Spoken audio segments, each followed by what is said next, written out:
not a fun video to talk about today, guys. Normally, I like to try to be positive and happy about some things, but this video, I'm not gonna lie, it's probably gonna be very controversial in the community, so you and I are gonna bounce the ball back and forth, kind of sharing our thoughts. You guys can let me know down below so we can talk more about this. But basically, our man Finn is getting a rework, and not for the most positive reasons out there. The reason why this guy is getting a rework is because this ability right here, Balance Tactics with the Zeta, which I have sung praises about. I call it the poor man Zeta because one Zeta and a bunch of low gear resistance do some crazy things. However, once C3PO came into the mix, he created some problems with Finn where he created a bunch of infinite loops due to all the exposed synergy that C3PO promotes for Rebels, Ewoks, and Resistance. And as you guys may have heard, a couple months ago, the developers said that this infinite loop for the Phase 3 of the Sith that you guys found out, yeah, we're going to close that up. And they spent 2 months kind of deciding how to go about it. And their direction they took was to rework Finn. And that was one of the routes I was a bit worried about. So you and I today are going to go over their proposed changes that they are going to implement, and you guys can let me know what you think down below on this. Now, there are some good things about this rework that kind of revamp some things that weren't too good about it before, but the one thing we got to really scrutinize is the leadership ability Zeta, because that's the thing that really made Finn and Resistance a thing. So let's read what they said from CG Top Hat, one of the big guys over at Capital Games. In December, we announced our intention to act upon an unintended interaction involving Z-Finn and C3PO. As I told you guys, there's also a video playing earlier about it that allowed players to auto Phase 3 of the heroic Sith Triumvirate raid, along with phases in other raids, such as the AAT solo video that I showed you not too long ago. As has been a long-standing policy of ours, when we discover infinite loops, we take action on them. Unlike some of our previous instances where we maybe acted too quickly, we really want to continue to iterate until we found something that would stop the interaction and also improve the characters affected. And there are some improvements, as they rightfully said here. So let's see what they did here. So right here, Crack Shot, which really no one used. When you use Finn, you constantly use his special ability to stun and apply expose. Really, there was not much reason to use anything else. Now they want you to use this other stuff. So with Crack Shot, the final text says deal physical damage to a target enemy, and this attack deals 20% more damage each time the target has been struck by it. And over here we have the pre-reworked ability, which was kind of lame. Basically, when you hit someone, if it was the first time you hit them with the basic, you did 100% more damage, versus now they kind of want to ramp up the damage a lot with the basic. So the basic is definitely an area that improved drastically compared to what was going on before. Now hold the line. This was also an ability for Finn that wasn't really used that much, wasn't really all that crazy because it wasn't core to what Finn's main thing was, which was to keep applying expose. So hold the line definitely got better. Let's skip down to the final text. All Resistance allies recover 20% health and protection, and Finn gains advantage defense up, taunt, and determination, something new, for 2 turns, and dispels all debuffs from all allies. Very nice right there. And in case you're wondering what determination does, whenever any other Resistance ally falls below 50% health, the determination expires and Finn taunts for 2 turns. And if that ally was taunting, it is dispelled. So Poe or Holdo, if they're kind of falling short, Finn can come in and try to save the day. And when determination expires, Finn gains retribution for 2 turns. So as we see, Hold the Line took a drastic departure, and here again is an aspect of Finn that has drastically improved. This was nothing really all that special before, but now because of all this extra health and protection regeneration, aside from just Finn and Poe sharing it, everyone's going to get this type of bonus through Hold the Line. And also you're getting all these bonuses from Finn. He's hopefully going to taunt a lot, and determination seems to be a way that's going to make Finn a little bit more relevant and kind of playing that role of a taunting tank. And then when he loses this determination, he's going to fight back a lot harder with retribution. And because of retribution, he's going to use his basic a lot more. And with the new rework, every time he's using his basic, he's going to keep getting 20% more damage each and every time he's hitting a target. So Hold the Line sees a drastic improvement for Finn. This is one of those areas Finn was weak in. It was a bad ability before. Now it's so much better. And now Takedown. Takedown was really the only ability you should have been using before for Finn, so you can keep applying stuns and exposes. Now, it's definitely got improved again. Everything almost got improved except the leader's a bit controversial. Basically, now you're going to expose for 2 turns, which you already have, and now you're going to stun them for 1 turn. So before you only had an 80% chance to stun, now it's a 100% chance to stun, and this attack deals 60% more damage for each time the target has been struck by it. And the cool thing is they're making this even doubled against raid bosses. Normally they reduce the viability of some things against raid bosses. Here, they're doubling down and letting you keep doing more damage up against whatever raid boss you're hitting. All right, this is going to be the controversial part. Let me know down below what your thoughts are on this. This is the reason why Finn is getting a rework. Let's see their changes. And again, a lot of aspects of this is getting better.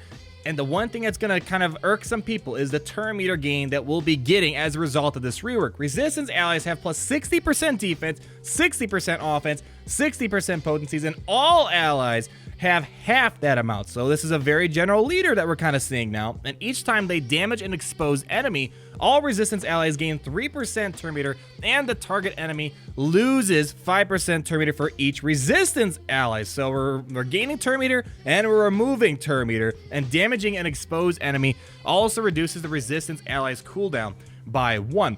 The main thing that people cared about was that when you hit an exposed enemy, you're reducing cooldowns of all resistance allies by 1, and you're granting them 35% turn meter, and this ability did get better. Now, instead of only 30% offense, you're getting 60% offense, 60% defense, and by far one of the most significant things with this change right here is that we're getting 60% potency. One of the biggest issues for resistance and under a Finn team is that if you miss just one exposed didn't apply, that could almost shut down your whole entire match, whole entire game. So now with the 60% offense, which is one of the largest potency boosts we see in this game, resistance should be able to apply exposes more frequently so they can hit these bonuses probably a lot more than before, when you really had to just kind of toss in a lot of strong potency mods in your resistance. But the one clause that's going to leave a bitter taste in a lot of people's mouths is the clause regarding turn meter gain. Before, when you hit an exposed enemy, you reduce cooldowns by 1 and gain 35% turn meter for resistance allies. Now,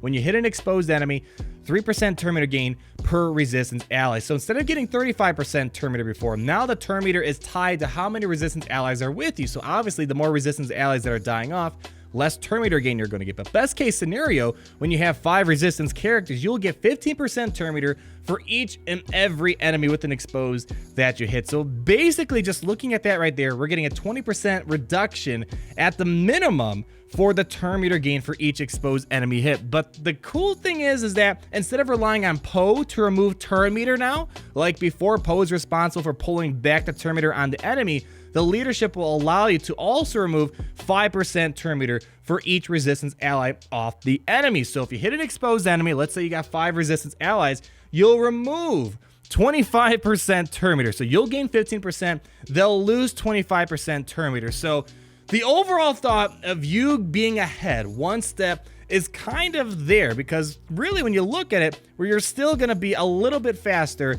than the other team, because you're gaining a little bit of turn meter, but they're losing a lot of turn meter in exchange. And they're kind of alluding to that there will be some element of looping going on here. They're saying that while looping the turns may be a bit more difficult, Finn-led resistance teams in general will take more turns. Consequently, Finn will have significant scaling damage the longer the encounter goes on. So his damage is going to go high, and although they're not going to probably get as much turn meter as before, they're saying that the team should get a lot of turns still. They're saying these changes do not drastically alter the performance of the Finn-led resistance squad in PvP, but his changes do offer some additional utility and a slight improvement in their PvP presence. With ramping damage now present on Finn's basic ability and his second ability, the longer he can stay alive and the more turns he can take, the more potent he becomes. And then determination goes a long way in making this a reality, as it provides not only additional means of spreading damage around the team by providing Finn with the ability to taunt, but also grants him retribution, which can give him a few free hits to ramp up damage on his basic ability.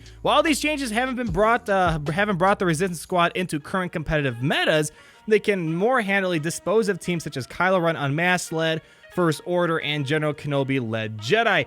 Now, I don't know, seeing what Finn has accomplished with C-3PO, where he could take on Reven, saying that you can also take on Kylo Ren, you can still take on Kylo Ren, doesn't really make me feel too happy, I guess. It's kind of like saying, well, your Ferrari was able to take number 1, but now you have this Toyota here that can kind of, you can get by. And regarding PvE and raid content, one thing that's kind of cool still, the strategy I showed you a couple months ago with Finn and C-3PO basically autoing the AAT raid, apparently he's still a top tier performer in the AAT phases 2, 3, and 4. So I'm not sure if this is meaning that he's not going to be really good for phase 1. Before he was pretty decent and then you can auto. I'm wondering also if they are alluding to that you can still hit auto for phase 2 going on. That was one of the biggest benefits. Rancor raid, that wasn't really something people use resistance for, but hey, now there's a way to make resistance a lot more viable in the Rancor raid, I suppose. And then apparently Finn can do 20% damage in phase 3 of the heroic Sith Lord, which is still a respectable number to kind of get out of a team that's a fairly relatively free-to-play team. It's completely free-to-play. And they suggest in the wild, people will probably get even more damage beyond 20%. So overall, his ramping damage, the team will heal / sustain, and turn meter manipulation make him a potent weapon in the war on rampaging raid monsters. So this is kind of they're not gonna refund any Zetas. They said they have no intention of doing so. Regarding my last thoughts on this character, I mean, this character was again the poor man's Zeta. It was a Zeta you could put on a very low gear Finn and resistance and get a lot of bang for your buck. However, I'm not sure if he'll still have that poor man status. And what I mean by that is that I think with this new rework, you're gonna have to gear up these characters more so they're doing more damage, because they might not be able to get as many turns as before, but they still get a lot. I think this team is gonna definitely revolve, it's gonna have a heavier reliance on having geared up characters so you can do more damage on the enemy, but you still will have some sort of turn meter gain, and that turn meter removal effect going on will also help out a lot. Now, the thing that people probably want to know is, will Finn still take on Reven with C-3PO after this rework? I don't have a definite answer right now. However, seeing that this team is going to rely a lot on turn meter removal when hitting exposed enemies has me thinking that maybe it won't be as good going up against Jedi Knight Reven as it was before, because Reven starts off with tenacity up, and if you got tenacity up, you resist turn meter removal, and that means you're not going to be able to remove their turn meter and get your train of turn meter going forward. So overall, I gotta say I'm about 85% to 90% happy about all these changes. A lot of these changes are very, very good.